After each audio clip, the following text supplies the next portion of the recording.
Please, who are you people? Where is your father? He's not here! Then you'll deliver the message! In Lagos, there was a man named Victor. To everyone in his street in Agege, Victor was just a hard-working mechanic. Every morning he wore his oily work clothes, greeted neighbors, and left for the mechanic yard. Every evening, he returned to his small apartment where his wife Grace and their little daughter Emily waited for him. Emily was only 2 years old, and Victor loved that little girl more than anything in the world. Whenever he entered the house, Emily would run to him shouting, "Daddy!" and Victor would lift her high into the air and laugh. To the outside world, Victor looked like a simple family man trying to survive in a difficult city. But there was something strange about Victor. Something his wife Grace had been noticing for a long time. Victor no longer came home early anymore. Sometimes he returned very late at night, sometimes past midnight, and sometimes even 2 o'clock in the morning. At first, Grace didn't worry too much. Lagos is a busy city, and mechanics sometimes travel far to repair cars. But after some time, something else started bothering her. Whenever Victor came home late, his clothes were always dusty, wrinkled, and sometimes even slightly torn, as if he had been struggling somewhere. And there was always something else that didn't make sense. Money. Lots of money. Much more money than any roadside mechanic should be making. Bundles of cash. Expensive jewelry. Sometimes gold chains. Sometimes small boxes that looked like they came from jewelry stores. At first, Victor tried to hide them. He would quickly push the bags somewhere or lock them inside his car. But Grace was not a foolish woman. She started noticing the pattern and she began asking questions. "Victor, where is all this money coming from?" Victor would shrug casually and say, "Work." Grace would stare at him and say quietly, "Work doesn't pay this much." Victor would immediately change the subject or walk away. The more Grace asked questions, the more Victor avoided answering. Until one night, Grace saw something that made her heart start beating fast. That night, Victor came home very late again. The wall clock in the living room showed 11:48 p.m. Grace was sitting quietly on the couch, holding little Emily, who was already half asleep. Emily rubbed her eyes and whispered, "Daddy coming?" Grace kissed her forehead softly. "Yes, baby, Daddy will come." Just then, Grace heard the sound of a car stopping outside the house. She stood up slowly and walked toward the window. Carefully, she pulled the curtain slightly and looked outside. Victor had just stepped out of his car. But instead of walking straight into the house, he walked to the back of the car and opened the boot. Grace watched quietly from the window. Victor looked around the street quickly to make sure nobody was watching. Then he walked to the passenger side and brought out a black bag. When they opened it, Grace's eyes widened in shock.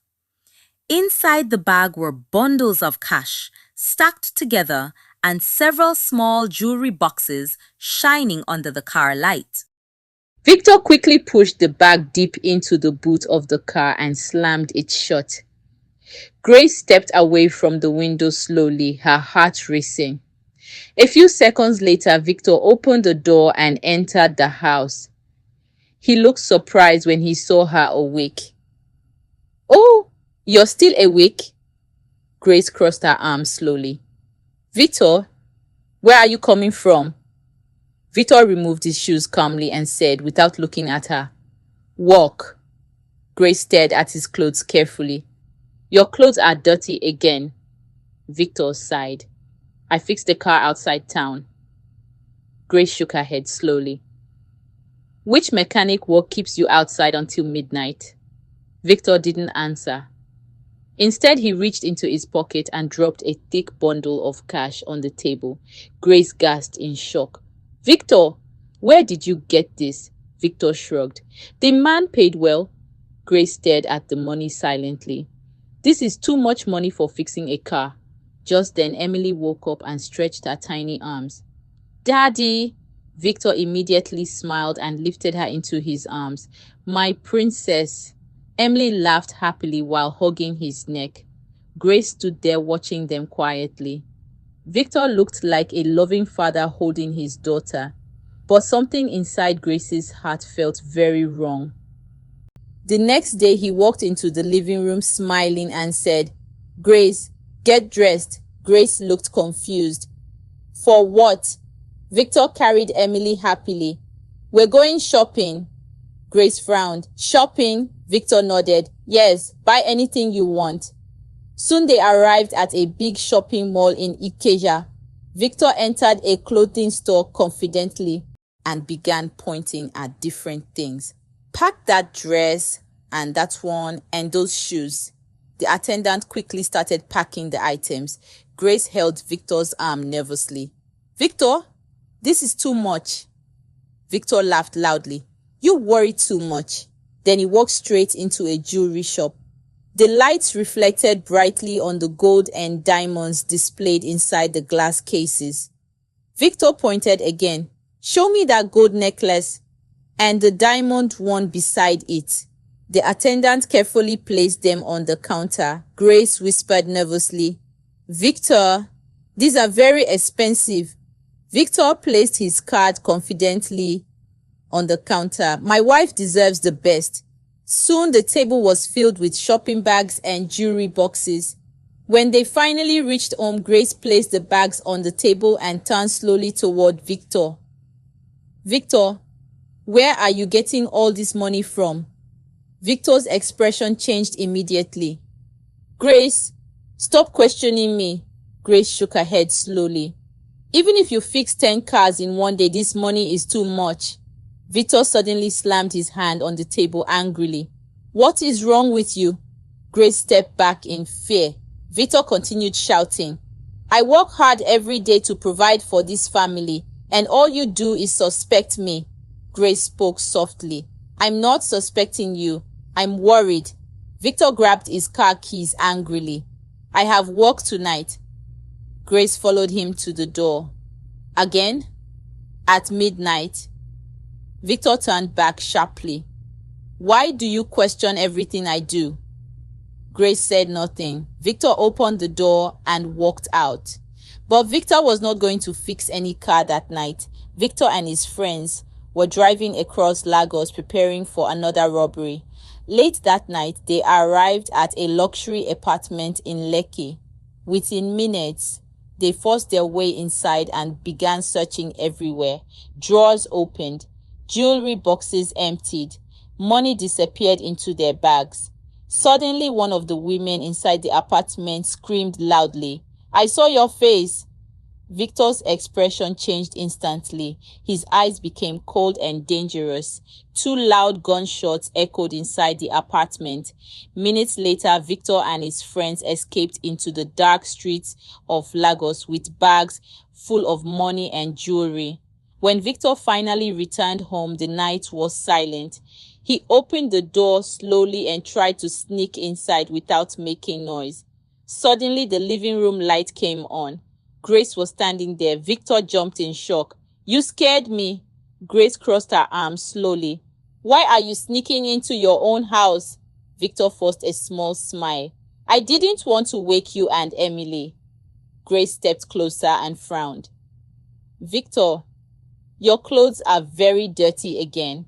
Victor tried to walk past her, but Grace grabbed his arm.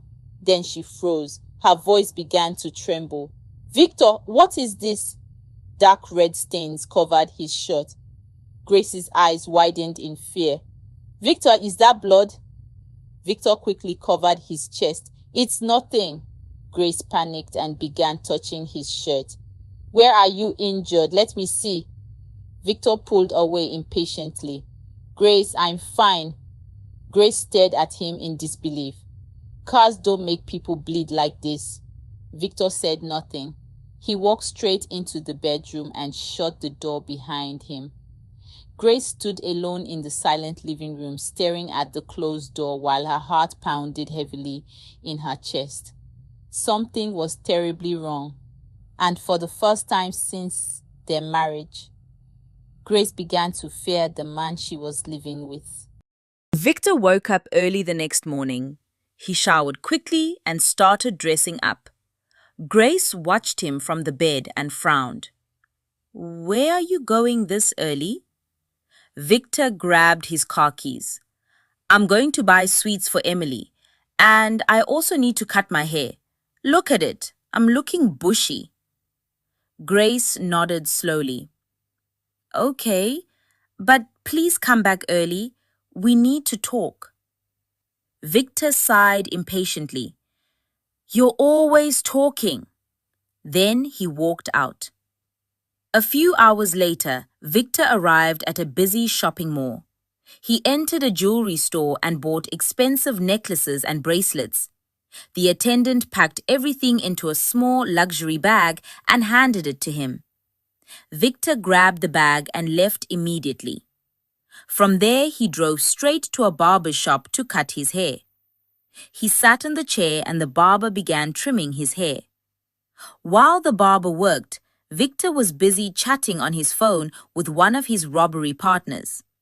Suddenly, his phone buzzed with a message. "We're in trouble. The police are looking for us everywhere.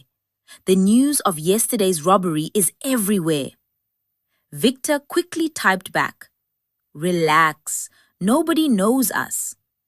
But as he typed, Victor noticed something through the mirror in front of him. The barber was quietly glancing at his phone. Victor's heart skipped. He quickly locked the phone and slipped it into his pocket. The barber immediately looked away. For a few seconds, the shop became silent. Victor suddenly stood up. "I'll come back later." He didn't even finish the haircut. He grabbed his bag and rushed outside. The barber watched him leave with confusion. Meanwhile, Victor jumped into his car and started driving home quickly. While driving, he called his friends. "I think the barber saw my phone." His friend shouted angrily through the phone. "Are you crazy? Why would you open that chat in a public place?" Victor gripped the steering wheel tightly. "I didn't notice." His friend's voice turned serious. "If he reports you, we're finished." Victor ended the call and pressed harder on the accelerator. His heart was racing. Minutes later, he arrived home and rushed inside the house, breathing heavily. Grace looked surprised. "You came back already? And you didn't even finish cutting your hair? Your hair looks so unkempt." Before Victor could answer, there was a loud knock on the door. Bang, bang, bang! "Police! Open the door!" Grace froze in fear. Victor's face turned pale. The door burst open and several police officers rushed inside. "Victor Johnson, you are under arrest for robbery and murder." Grace screamed in shock. "What?" She grabbed little Emily and started crying. "Victor, what did you do?" Victor fell to his knees. Tears filled his eyes. "I was trying to give you and Emily a better life." Grace cried harder. "How could you do this to us?" The police officers grabbed Victor and dragged him outside. As they brought him out of the house, Victor suddenly saw someone standing near the gate. It was the barber. The barber was holding the jewelry bag Victor had forgotten at the shop. He had found Victor's address inside the bag and came to return it. But Victor misunderstood the situation completely. He stared at the barber with burning anger. "So you're the one that reported me." The barber looked confused. "What?" Victor's voice became cold. "I will deal with you when I come out." The police pushed Victor into the patrol car and drove away. The barber stood there confused, still holding the jewelry bag. Later that evening, the barber returned home and explained everything to his wife. His wife was shocked. "We must return this jewelry tomorrow." The barber nodded. "Yes, that woman must be heartbroken right now." The next morning, the barber, his wife, and their little 2-year-old daughter went to Victor's apartment. But Grace was not there. A neighbor told them she was at her shop packing her things because she wanted to relocate after what happened. So the barber and his family went to the shop. Grace was there with little Emily, looking exhausted and heartbroken. The barber gently handed her the jewelry bag. "Your husband forgot this at my shop." Grace burst into tears again. Just then, both toddlers began crying loudly. Emily cried uncontrollably, and the barber's daughter began crying too. The barber sighed and said, "Wait here. I'll buy ice cream for both of them." He walked across the street to buy ice cream. But seconds later, a loud screech echoed through the street. A huge trailer had lost its brakes. People started shouting in panic, "Trailer! Trailer!" The truck crashed violently into the shop. Crash! The building collapsed instantly. The barber dropped the ice cream and ran toward the ruins, screaming, "No! No!" Everywhere was chaos. Debris covered the ground. His wife lay motionless. His daughter lay beside her. Grace also lay on the ground. The barber fell to his knees, crying uncontrollably. "God, why? Why would this happen?" But seconds, he saw something move. A tiny hand moved slightly under the rubble. Emily. The barber quickly carried her and rushed to the hospital with the others. But the doctors delivered the terrible news. His wife was dead. His daughter was dead. Grace was dead. Only one person survived. Emily, Victor's daughter. The barber stood beside the hospital bed, staring at the little girl sleeping quietly. Tears rolled down his face. "Maybe this is God's reason," he whispered softly. "I lost my daughter, but I will raise this child as my own." And from that day forward, the barber raised Emily like his own daughter, waiting for the day her real father would one day come out of prison. 18 years passed. Little Emily had grown into a beautiful young woman. She was now in medical school. To her, the barber was her real father, the man who raised her, protected her, and loved her more than anything in the world. But somewhere else, Victor had just been released from prison. The first thing he did was search for the barber. When Victor finally heard what happened years ago, how his wife died and how the accident destroyed everything, his anger exploded. He blamed only one person: the barber. Victor clenched his fists and said through tears, "If he had not reported me to the police, my wife would never have gone to that shop that day." His eyes turned dark. "I will destroy him, and the daughter he's raising." That same night, Emily returned home from school. The house was quiet. The barber was still at his shop. Emily dropped her books on the table and walked toward the kitchen. Suddenly, the door burst open. Victor and his criminal friends rushed inside. Emily screamed, "Who are you people?" Victor grabbed her violently. "We're here for your father." Emily struggled. "He's not here." Victor's eyes burned with anger. "Good. Then you'll send him a message." They beat her brutally. The house was destroyed. Furniture scattered everywhere. Emily cried and begged for mercy, but Victor didn't care. He never knew the girl he was hurting was his own daughter. Before leaving, Victor leaned close to her and whispered coldly, "Tell your father we're coming back for him next." Then they disappeared into the night. Emily lay helpless on the floor, bleeding and barely breathing. Hours later, the barber returned home. The moment he stepped inside, he froze. The house was a mess. Broken chairs, blood on the floor. Then he saw Emily. "Emily!"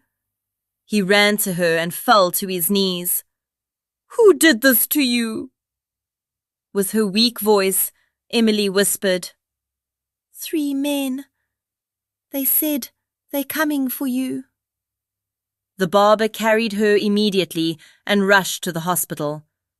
Doctors fought to save her life. When Emily was finally stable, she told the police everything. The barber knew exactly who it was. Victor. Filled with rage, the barber went straight to Victor's house. The moment Victor saw him, the barber punched him hard. The barber stormed into Victor's house. The moment Victor saw him, the barber punched him hard. Victor stumbled back in shock. "You destroyed my daughter!" Victor's eyes burned with anger. He pushed the barber and shouted, "You're the one who destroyed my life. You reported me to the police. You sent me to jail. Because of you, I lost my family." The barber grabbed his shirt angrily. "I never reported you." Victor froze. "What?" The barber's voice shook with rage. "The neighbors you robbed reported you, not me." Victor stared at him in confusion. The barber continued, his voice breaking. "I lost my wife in that accident. My little daughter died that day too." Victor's anger slowly faded. "What are you saying?" The barber stepped closer. "I came to return the jewelry you forgot at my shop. That's why I went to that place. That's why your wife was there." His voice became heavier.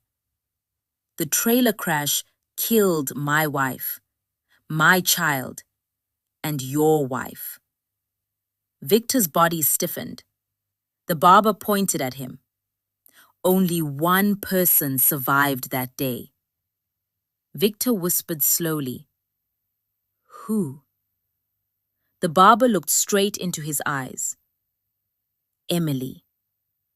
Victor's heart stopped. The barber continued, his voice trembling with pain. "I raised her as my own daughter for 18 years, hoping that one day you would come out of prison and see your child again." Victor's lips trembled. "Emily." The barber's eyes filled with rage. "And tonight, you came into my house with your criminals, beat her, and destroyed her life." Victor staggered back like someone struck by lightning. "What are you saying?" The barber shouted, "The girl you attacked tonight is your daughter." Silence fell. Victor slowly dropped to his knees. His hands shook violently. "No, no, no!" Tears streamed down his face. "I let my anger destroy everything. I destroyed my own child. He cried bitterly, hitting the ground in regret. What kind of father does that?